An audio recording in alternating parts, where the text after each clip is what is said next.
Classic Hits, My 105.9. Good Friday morning, Willy Tyler. And on the phone, I'm happy to announce Rock and Roll Hall of Famer Stu Cook, original member from Creedence Clearwater Revival and out on tour with the current band, Creedence Clearwater Revisited.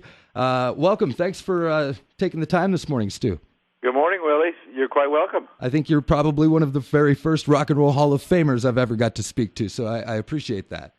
You get over it in a couple seconds. And I've been a big Creedence fan probably my whole life, actually. My father turned me on to you guys at a pretty young age. So. Well, don't ever get over that, okay? I don't think I ever could. Great. I think you guys have a lot of people that are fans for a big portion of their life. I'm sure you're getting new fans all the time. You see a lot of newer generation people at shows? Quite a few, yeah. It's kind of amazing that... the young people, just the number of generations that we have now, totaling about 3. We never expected this, and I want to ask you something before we go any further. I like to start usually with the hardest question for band members: is where are you at today? Where am I at today? Oh, I'm in Austin, Texas. I wasn't quite sure what you meant. I'm in Austin, Texas. Okay, see, that's always a tough one, especially you guys have been on. How long have you been on tour consistently, do you think? 17 years now. There you go. That's why that's always the hard question. Huh? Yeah, I'm actually, this is where I live. I live in extremely sunny Austin, and I head out from here. I'm centrally located, so I can get to either coast in about 3 hours. That's good. When you get up here, the heat won't bother you then, huh? Well, I don't know. I mean, it was 109 yesterday. Oh, we're not that bad. It'll be a cool off for you then. Looking forward to the big Rock in the Rivers at the bridge near Three Forks. Now, we're in Billings. We actually load up a grand tour bus full of our listeners and take off over there every year and catch the shows. So we're all looking forward to seeing you and all the great Creedence songs. Really music that stood the test of time. It sure has. I think Down on the Corner was actually the first time I ever heard my name in a song. I was probably like 4 or 5, and I said, hey, they said Willie. And I think I was a fan ever since. Well, you know what? We named the song after you. Oh, yeah, sure. About a few years before I was born, but it's really an unmistakable sound still with you and Cosmo behind it. I mean, it's definitely Creedence, and you guys play those songs. Do you ever get tired of playing those songs? Not really, no. We go out every night to play them as good as we can, and that keeps us on our toes. We can't take a chance that someone will hear us on a bad night. We can't have bad nights. We got to be good all the time. So we are. That's great. We've heard that, and we're looking forward to it.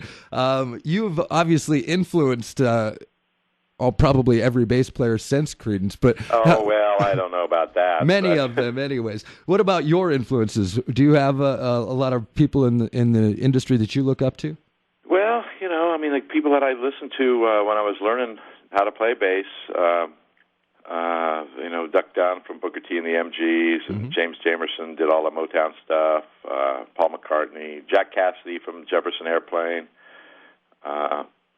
Just a ton of guys that were playing on all the records I loved. I mean, guys, nameless guys. You listen to Aretha Franklin record, and it took you years to find out who played the bass on Respect. I think it was Tommy Cogbill. But just all the guys. We learned mostly.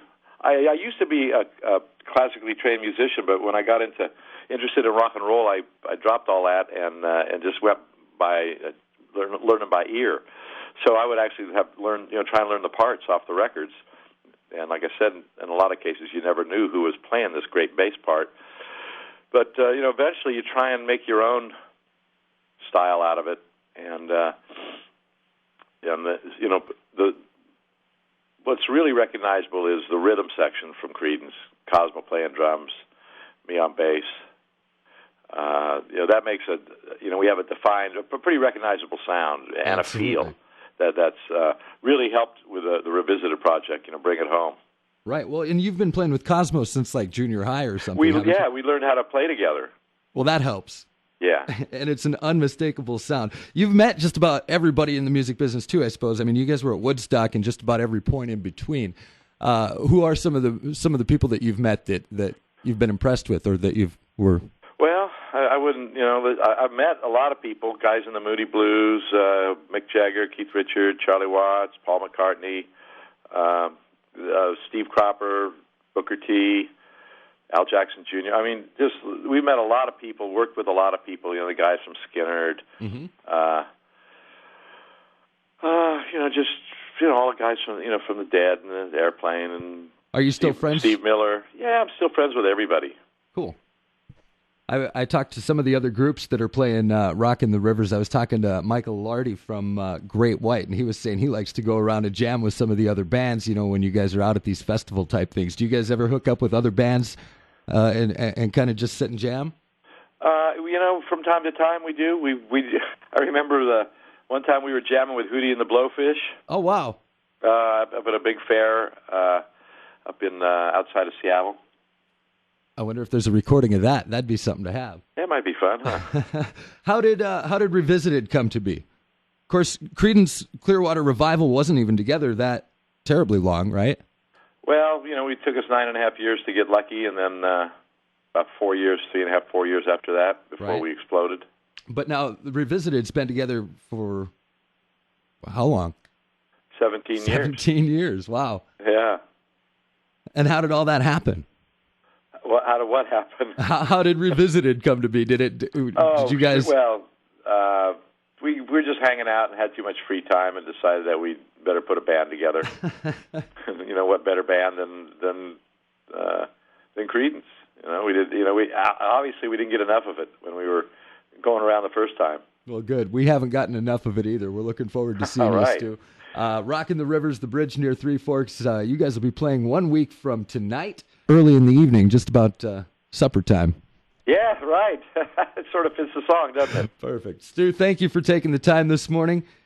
And, all right, Willie. It's been my pleasure. Very nice speaking with you. And hello to all our fans. We'll see you down there in a week. All right. Thanks a lot. All right.